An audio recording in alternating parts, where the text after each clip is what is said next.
Hey friends, what's up? My name is Ceasar Fernando Barajas, and I play the patriarch Kevin Rosario. First off, I need to say thank you so much for your time today. I really, really appreciate it. I know you guys got a lot going on, but we are very excited to get to talk to you. You, Now this is not your first time being in the production in the Heights. Can you tell us about your experience with the show and what keeps bringing you back again? gosh. Um, so I'm in LA at the time. We're going 2007, 2008, and they hit Broadway and they start casting for the national tours. So I flew to LA. I'm sorry, I was in LA and I flew to New York to see this show that everyone kept talking about. Because here are all these black and brown people. Wait, there's a Broadway musical that's got salsa. We got hip hop. Yo, we got references to Sondheim and Jason Robert Brown. And wait a second, who is this cat? And Lin Manuel just became this figure to me of reverence. Um, it's beautiful because then I became a part of the pipeline to audition. So I befriended numerous people that were on Broadway, people on the tours. I never booked any of the tours, but then in 2013, we got to take it regionally to Philly at the esteemed Walnut Street Theater. And I got to serve as the associate choreographer, and I played Graffiti Pete. I was a very matured Graffiti Pete. And then at the time, he started working on Hamilton, and Hamilton's just celebrated their 10th year anniversary. So I was in that audition pipeline again when they started at the Public and then took it to Broadway. So I feel like I've been connected not just in the Heights, but to Chiara Alegria Udes, who wrote the libretto. The last musical I did was her Miss You Like Hell at the Baltimore Center Stage. I got to be in Chicago for their Chicago Hamilton opening. My best friend is one of the dance captains. We're working here with the incredible Manny Schwartzman. What's Manny's last name? Our musical director, who's the current musical director for the Angelica tour for Hamilton. So there's a lot of connections to this show, not just because of the story and the essence, but por la música, the people, the essence of storytelling is deeply rooted in the acting, the singing, and the dancing. And if that's not musical theater, then I don't know. Absolutely. Well, I know looking through your bio and your whole resume, it is insanely impressive. You have done it all. So we are very excited to have you playing Kevin here in Houston, and we can't wait to see you. I do have to ask, you've done TV, film, theater, dancing. You've even done some work on some video games, my guy. This is wild. What's been your favorite medium so far? Do have motion capture experience. Red Dead Redemption 2. I did stunts. And so if you're a gamer, the only thing I don't do is ski. Anything on snow, I'm not very good at. So other than that, I feel incredibly graced and blessed. And a lot of that stems from this courage to say yes, even when I was hesitant to. And my film career, my television career started here in Houston. At the time, I was dancing for Astroworld. So I was a part of the closing cast of Astroworld in 2005. Yo, wait, Raylan, I'm about to rock your world even more. I started my professional career as a 15-year-old at Astroworld. I was Bugs. That's why this Bugs Bunny tattoo is on my arm. Oh, I love it. I had this knack to pick up choreography. I've always had rhythm. I'm Latin, hello. So it served me. And then I joined the Navy. I went off to do what I did in the military for 7 years. I graduated from the esteemed Prairie View A&M University and HBCU here outside of Houston. And all the while I kept a foot in performing. I would take a dance class for a PE credit. And at Prairie View, the teacher of the dance class said, I could really use you for our company. So then all that shifted, and then I get to Houston after touring with Sesame Street Live for 3 years, and this is 2005. And friends that were part of the dance world were like, hey, we're auditioning for Astroworld, not knowing that the park was going to close that fall. And I became a part of that. And so while I was in Houston, my then wife says, well, they're doing auditions for a TV commercial. So do y'all remember Comcast Cable? Used to be Time Warner Cable. So there was this dancing astronaut for a series about 15 commercials. No way. To freestyling, b-boying, breakdancing, and I got my SAG card, and I didn't even know what a SAG card was, Screen Actors Guild card. And next thing you know, Locke Bryan Productions here in Houston hires me to do commercials for Fiesta, Academy. And at the time, then my ex-wife and I decided to move to Los Angeles. And I showed up and started doing background work. And what I failed to mention is that while here in Houston, I got a chance to partake in student films.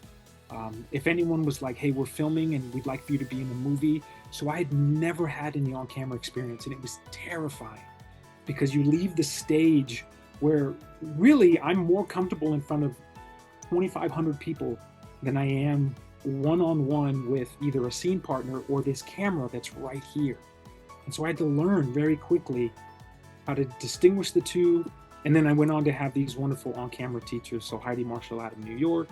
I was part of the Sacred Fools Theater Company in LA. So a lot of people that influenced me were all part of every medium of entertainment. So those that taught me, my mentors, all had multiple hands in multiple pots. And I thought, yo, that's how you're supposed to do this.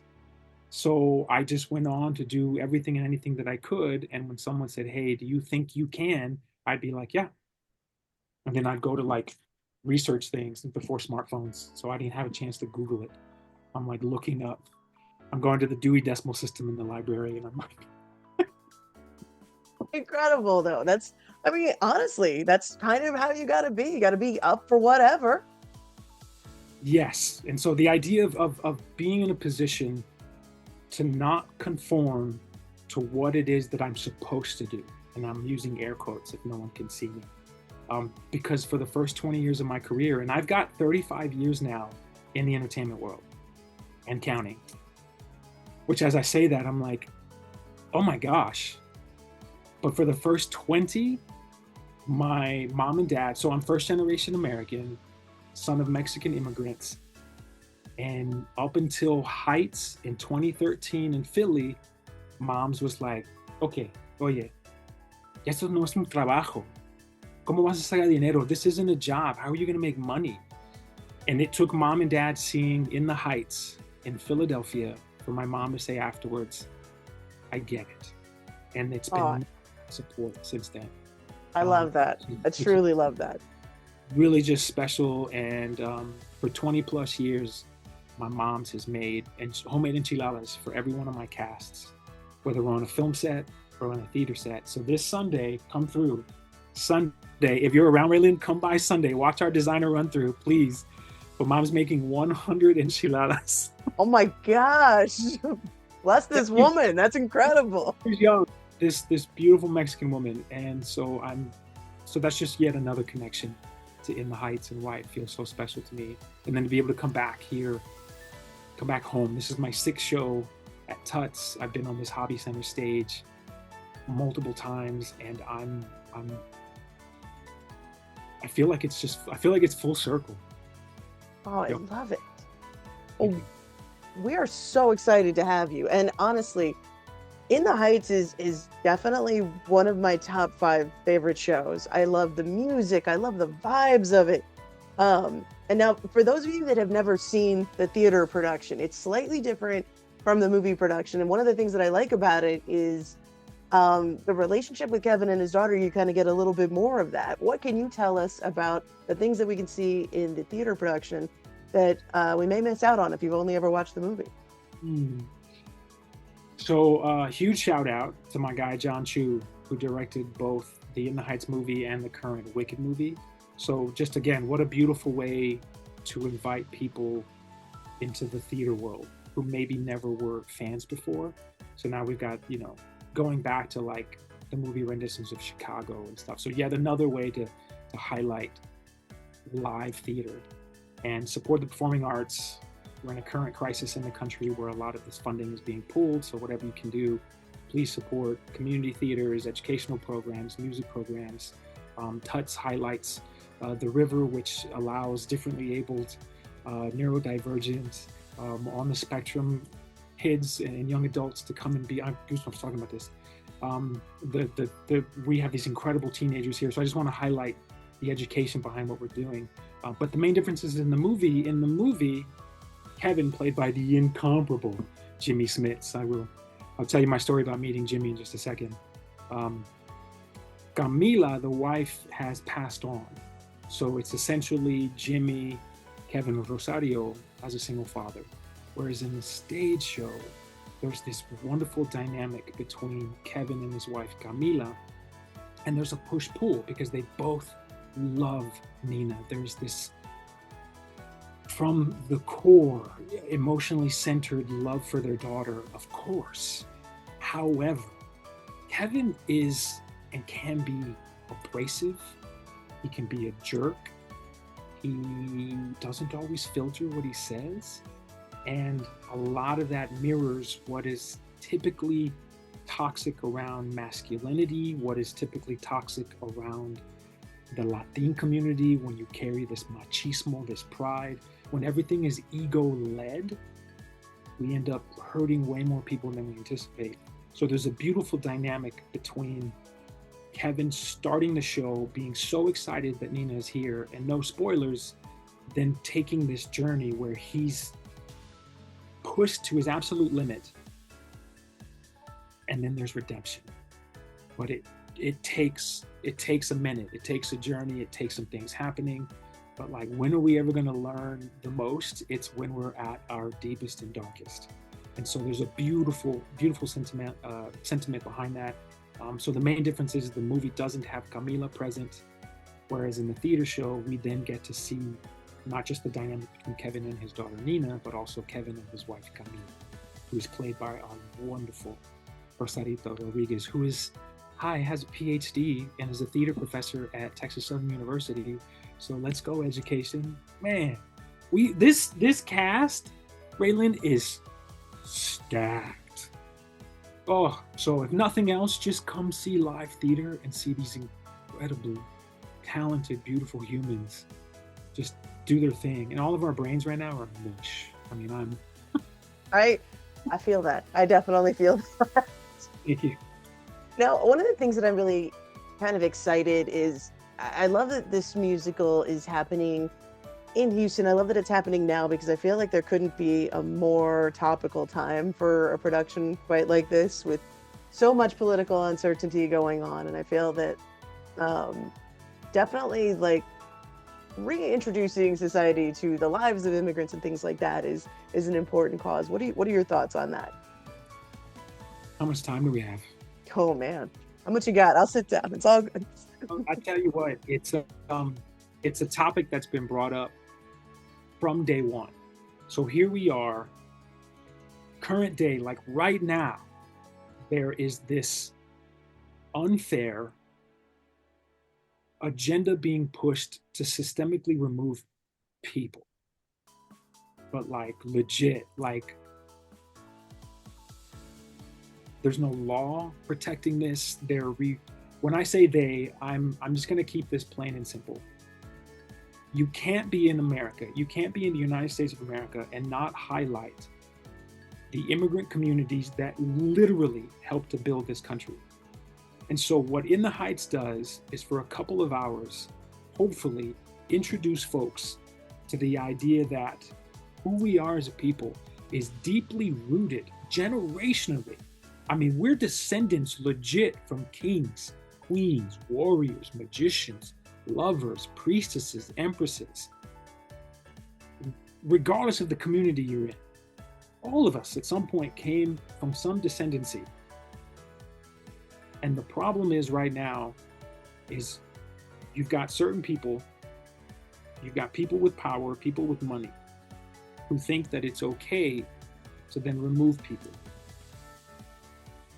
A lot of what this story tells is the actualities behind community and family, and how we can then come together to either uplift each other, to support each other, to hold each other.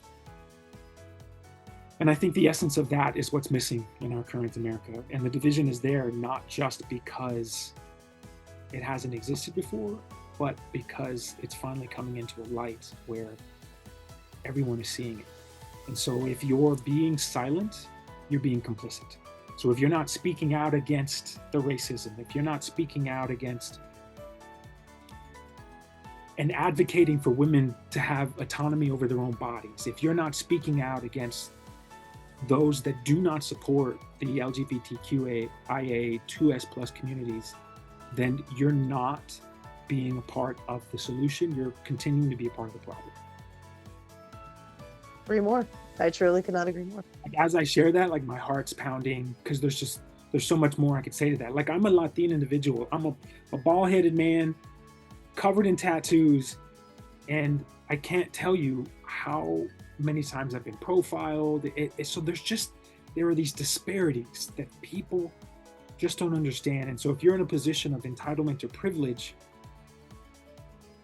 just do more to learn, do more to support the fact that like our actual histories are being erased. And so, I also just want to take a moment to acknowledge the indigenous lands that we're on that do not belong to us. And so there's more to say to that, like I said, which is why I was like, how filtered do you want me to be? Like, because and that's what this story does. We Carnaval del Barrio, we've got las banderas, the flags de Venezuela, de Mexico, de Cuba, de Puerto Rico, de Argentina, and it is like we were in tears yesterday marking everything because there's this pride. So why would you try to take away someone's essence of pride when it doesn't have anything to do with you? It doesn't affect you.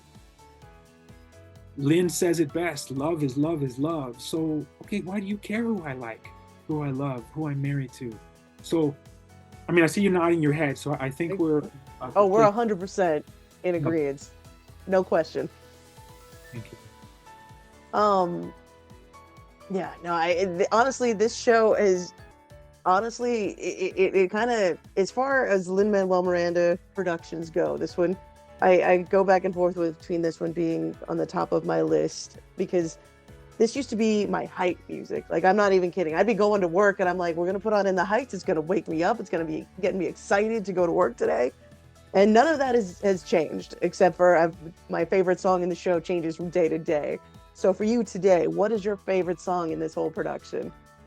Can change tomorrow, that's okay, but today, what are you feeling? Actually, we just staged Atención, and so again, no spoilers, I get to come out and make this particularly poignant announcement, and it is so heartfelt, and I'm legit in a position to not weep while I'm doing it, and it's incredible. Yesterday we staged Enough, and that's Camila's big 11 o'clock number, and I love the fact that the Camila character gets to have this opportunity, highlighting female empowerment, highlighting and uplifting of like every single one of the female identifying characters in the show. So for today, I would say Atención, which is a very short clip, and then Enough, Camila's solo in the second half. I love it. Well, I've got to say, audiences, you guys need to come on down. You need to see and experience the love, the passion, the enthusiasm that you are going to see in the Heights. It is going to be an absolutely incredible show. It is playing May the 28th through June the 1st at Theater Under the Stars. Tickets are on sale now at TUTS.com. Ceasar, I can't thank you enough for your time today. You've been absolutely incredible. Come hang out. Come to the block party. Raylin, when do we get to see you? I'm going to be there on Media Night. What is that, the 22nd? 22nd? Well, yeah, I will be there. Oh, I'd love to do that if that's okay with you. Absolutely. Definitely. I look forward to seeing you guys. I cannot wait to see this amazing production. Houston audiences, I need you to come on down and see this with us. You will not be disappointed. Thank you guys so much. My wife and my family and everyone who I miss back home. Yo, Houston peeps, come hang out. Thank you guys so much. Thank you again, Ceasar, for your time. I really appreciate it. This has been Ray, Houston Film Fanatics. We'll catch you guys next time. Thanks for watching.